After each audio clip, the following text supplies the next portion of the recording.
Lütfen anlat bak. Ben sana yardım etmek istiyorum. Lütfen Aslı.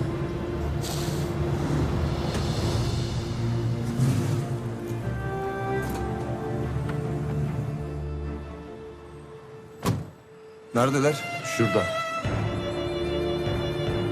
Ne yapıyorsunuz lan burada? Ferhat. Ya bir konuşuyoruz müsaade. Ben sana izin verdim mi? Yapma, Ferhat bu mu? yapma. Ha? Sakin ol. Sinan. Öt lan! Öt lan! Sinan yapma. Sinan hayır. Ne oluyor lan? Yapma Sinan. Lan velet. Gebertirim lan seni. Duydun mu lan beni? Yapma. Sinan. Biri yardım etsin ne olur, bir ambulans çağırın. Bir ambulans çağırın ne olur.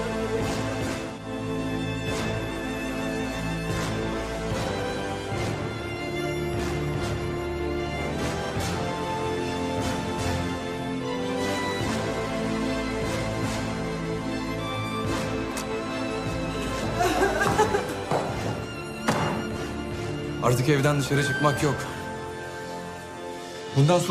Bundan sonra gözüm, nefesim senin üzerinde olacak. Duydun mu beni? Ben istemeden bir daha nefes bile almayacaksın. Konuş demeden bile konuşmayacaksın. Konuş demeden bir daha konuşmak yok. Duydun mu beni? Hadi konuş. Yiyorsa konuş. Konuşsana. Konuşsana. Bir daha konuşsana. Ben düşün demeden bir daha düşünmek yok, tamam mı? Düşünmek yok. Senin yerine de ben düşüneceğim. Senin yerine de ben düşüneceğim. Ben. Sen manyak mısın, bana yaşarken öl diyorsun. Bu ne ya? Sen benim soyadımı taşıyorsun lan!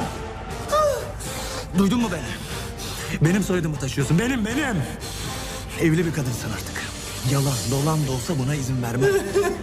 Adıma leke getirtmem. Anladın mı beni?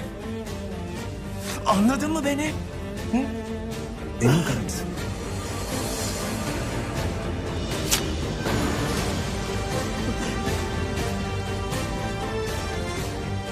Her insanın içinde hem siyah hem beyaz vardır.